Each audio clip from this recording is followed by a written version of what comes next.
Welcome back to the channel. I hope you enjoy. The world between the walls. Silence. That's the first thing I noticed when I first found myself standing in the maze of hallways and doors that exist between the walls of our own concrete jungles. In every building, there's always ambient noise, be it distant traffic, the humming of aging appliances in far-off break rooms, the soft hissing of air conditioners overhead, or the creaking of heating pipes and old wood settling as night air cools the structure. Here, there is silence. A silence so absolute it's almost deafening in its all-consuming tranquility. The thick carpeting under my heels seemed to soak in the noise of my steps, and even my own voice calling out an uncertain query was muffled, the passageways swallowing the words almost as soon as they left my lips. In other places, as I'd later discover, the noise is almost endless, a sea of dripping water and rusty vent fans echoing through the halls in a never-ending cacophony of background noise that other native inhabitants of this forgotten place are quick to take advantage of. But I'm getting ahead of myself. I have a few spare moments while I wait for dinner to sear, and a single bar of signal, so I should probably start with how I first arrived here, and my initial adjustment period. I came here, as I assume most people do, quite by accident. It was another dreary raining morning. The clouds, a lead blanket over the city as I hurriedly stopped off to check the mail on my way to work, the cold autumn wind snaking up my mid-thigh length skirt to make me shiver in discomfort. I'd been in this building countless times before, and knew the route to the mailboxes almost by heart. But this time a wet floor sign and a puddle of foul-smelling brown liquid dripping through the ceiling tiles overhead forced me to take a detour.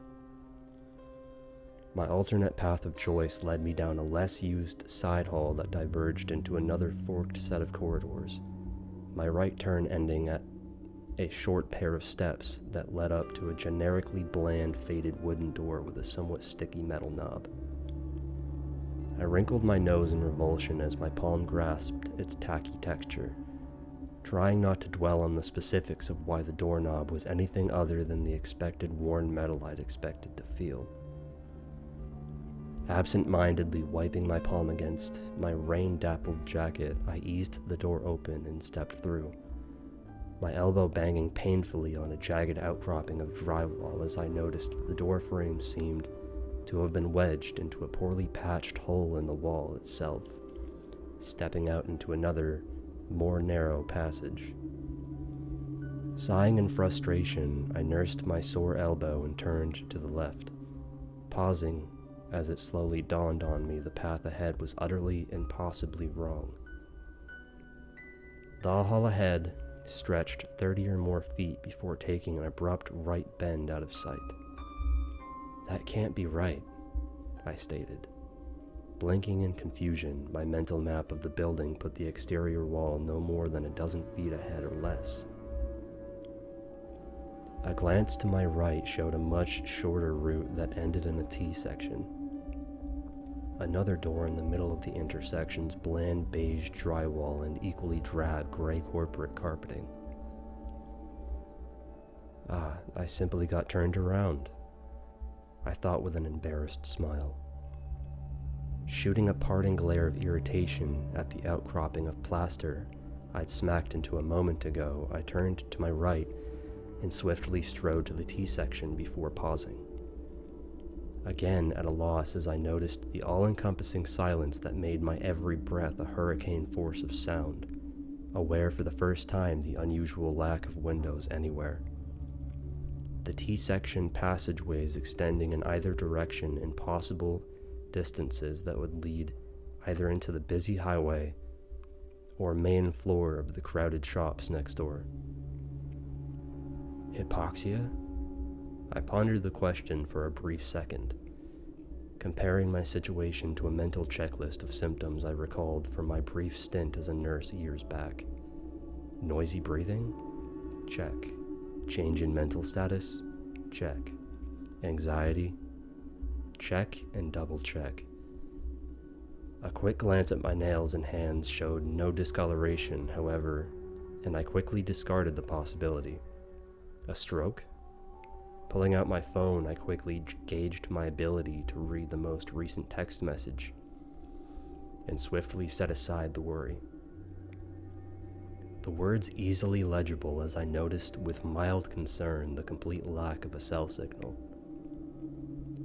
Taking a deep breath, I turned around and began retracing my steps, quickly scanning for Wi-Fi connections on my phone. It was less than a dozen places to reach the poorly repaired wall, and the door? The hall I'd stepped into previously was a faded beige drywall, but the one I found myself in now was rustic oak paneling, similar to a 1960s trailer. Put away the phone and pay attention or you're going to be late for work, I told myself with a nervous smile, shaking my head and turning around to make my way back to the intersection I'd clearly taken another wrong turn in. Faded beige, the path was certainly the right color, but the collection of doors along the route were all wrong. Smooth, white painted metal apartment doors lined the walls at irregular spaced intervals. Sharp neon lights reflecting off of the maroon tiled floor beneath that reported in muted snaps from the strikes of my high heels as I came to a stop. "You were a sad gray carpet a minute ago," I declared, staring accusingly at the floor, my anxiety rising as I felt my voice swallowed by the oppressive silence. "A prank, a few wall screen TVs mounted sideways and placed in the middle of a hallway. A bit of clever soundproofing, a cell jammer and pull-away carpet along with some sticky door coverings. Someone's after YouTube fame." I felt my rising anxiety melting away as the obvious explanation occurred to me. Turning, I opened the door to my side and hastily stepped through, eager to be done with this pointless diversion and get back to the office before I was indeed late enough for my absence to be noticed and a warrant a reprimand. The door opened noiselessly as I hesitated on catching a glimpse of the room beyond. Oak-paneled floors and soft blue walls decorated with wildlife pictures and beautifully shot photos of a young couple on a hike. The short hall opening into a living room brightly lit by an overhead light fixture. Trespassing into someone's apartment uninvited was extremely risky, especially these days. A sudden feeling of unease at the silent halls behind me quickly overcame my initial trepidation and I crossed the threshold, closing the door behind me and engaging the lock out of both habit and childlike fear of what lay beyond. The click as it snapped into place almost gunshot loud in the still air. I just need to find a window and orient myself for the outside, or just climb out of it. I'm still on the ground floor after all. I reminded myself, stepping into the living room and giving it a quick glance around. A worn leather couch, half covered under a thick blue velvety blanket, sat in front of a window. The glass framed by a set of dark brown curtains. The window frame itself boarded over with thin wooden slats. Leaning forward, I ran my fingers across them, pressing firmly to gauge how well they were affixed to moorings. Pausing as I noticed a lack of light from between the slats, a deep, inky darkness in its place, the smell up close faintly hot and acridly musty, like an attic closet on a summer's day. Something about the scent made the hairs on the back of my neck stand on end, and I recoiled abruptly, the darkness beyond the boards seeming to almost slither in place as I glanced around the rest of the interior. It was a small apartment unit, the rest of its meager offerings visible from my vantage point. Directly ahead was a small rudimentary kitchen, almost bare save for pine cupboards over faded granite counters, on which rested a coffee maker and antique-looking microwave, its white paint faded and chipped, as it pressed up against an equally aged fridge, the magnets on the front holding a hand-scribbled grocery list I'd dismissed out of hand. The stainless steel sink near the far wall across from the pea-green electric stove had another, equally boarded-over window to nowhere. To the left, a doorway opened into a cramped bathroom, a bare 40-watt bulb affixed in the ceiling, its weak light showing the space between the toilet and stand-up shower barely large enough for a person to sit without banging their knees on the plastic door. To the right of the bathroom entrance, a somewhat more spacious bedroom was visible. The bright light from the living room letting me discern the outlines of a queen-sized bed and darkened rectangle of a dresser to its side. The dark green shag carpet seeming to swallow the light like a starved houseplant. My gaze drifted back to the boarded window as I smoothed my skirt under me and sat down on the couch, closing my eyes briefly and trying to collect my thoughts and make sense of the insanely baffling, yet seemingly benign situation I found myself in. A loud rumbling hum tore me from my moment of tranquility, my gaze narrowing on the source of the unexpected intrusion. The dilapidated icebox's compressor struggling in its ongoing duty to cool its contents. A sudden pang of hunger reminding me my hasty cup of coffee and handful of orange Tic Tacs as I rushed out the door this morning were a poor choice of breakfast. "Of course you don't have a landline," I said to the empty room as I glanced around, debating on the wisdom of pilfering the rightful owner's fridge. Who the hell does these days? With a sour glance at my phone and the continued lack of signal, I returned it to my purse and angrily marched over to the fridge, yanking the door open in frustration. The interior bulb was thankfully busted, sparing me a ready view of whatever was causing the unbearable stench that assaulted my nostrils. It was a thick, almost cloying smell that stuck in the back of my throat and struck me like a fist between the eyes as I slammed the door back in place and rushed to the sink, gagging for an agonizing moment as I stomach warred with its meager contents, and I felt the sting of bile on the back of my tongue, forcing myself not to hurl through sheer force of will. Out of habit, I reached forward and turned the faucet to cold, eager to rinse the taste of near vomit from my mouth, the pipe making a soft hissing sound before coughing forth several spurts of tepid, murky water that reeked of iron. Letting it run for a moment, I fished open the cupboard next to the sink, several chipped coffee mugs and scarred plastic tumblers rewarding my efforts, as I noticed out of the corner of my eye the boards across the window were leaking? The stale cascade momentarily forgotten, I focused my attention on the aperture, taking a hesitant pair of steps closer. The darkness between the boards was melting, like warm dark chocolate. The inky blackness was slowly oozing between the slats, thin trails worming their way down the sides to trace the hairline cracks along the board's faces. Reaching into my purse, I withdrew a ballpoint pen.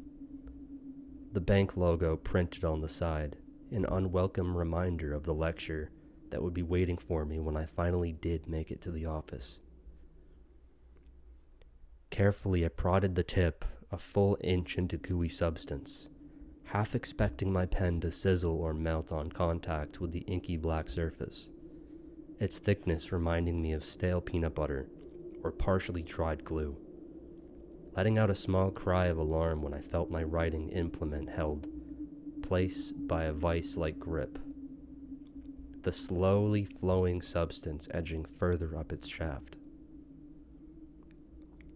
Swiftly surrendering my pen to its fate, I retreated towards the relative safety of the sink, the tepid water now a steady, almost laminar flow that sparkled with translucent clarity. Grabbing the nearest cracked mug, I hastily filled it while eyeing the molasses-like substance as it engulfed my pen, pulling it deeper into itself where it was swallowed by the void. Sniffing the water cautiously, I noted that it smelled clean, the taint of iron now missing. Raising it to my lips for a cautious taste as I kept one eye fixed on the oozing window. Cold. The thought snapped my attention back to the mug, the water within feeling barely a degree above freezing, my lips quickly numbed by the contact as I hesitantly swallowed, the sense of relief palpable as the burning in the back of my throat vanished. Turning off the faucet, I held up the half-empty mug thoughtfully, stepping closer to the crawling shadow and dribbled a thin stream across it. On contact, the surface bubbled, reminding me of peroxide on an open cut, the darkness retreating into the wall like a mirage an eye blink later, making me briefly wonder if I'd imagined the entire incident. The pen that exploded from the blackness into the wall next to my head a second later quickly changed my mind. Bits of hard plastic stinging my left cheek as it disintegrated into a shower of debris. Dropping the mug, I hastily turned and ran for the door, my high heels making me stumble painfully and smash my knee into the coffee table as I fell forward and sprawled helplessly onto the floor, kicking off my heels in panicked haste as I risked a glance toward the boarded window, expecting the inky nothingness to be once more emerging from its confines. The crawling shadow seemed content to stay within the barricaded opening, the only motion the rolling fragments of coffee mug as the water pooled against the wood flooring. The fridge's compressor turning off with a shuddering rasp that marked the return of the all-consuming silence. Stupid dress code, I mentally cursed, giving the high heels a hate-filled glance as I gathered them in my arms and painfully crawled to my feet, my gaze fixed on the far window as I retreated from the interior, the unknown maze of hallways behind me less terrifying than the darkness beyond the window. The makeshift soda can stove has almost exhausted the bits of wood, fibers, and oil I've been using as a fuel source, and my first meal in nearly 3 days is steaming hot, so I'll continue my recollection later, after I've eaten, and shared what little there is with my companion, and perhaps risk a few hours of uneasy rest, grateful for the windowless supply closet we've managed to squeeze ourselves into. Assuming in the days to come I can yet again find a location that grants me a faint signal on my phone. I'll check my messages and continue with another update, darkness willing. Thanks for taking the time to listen to one of my videos. I'll catch you in the next one. Ciao.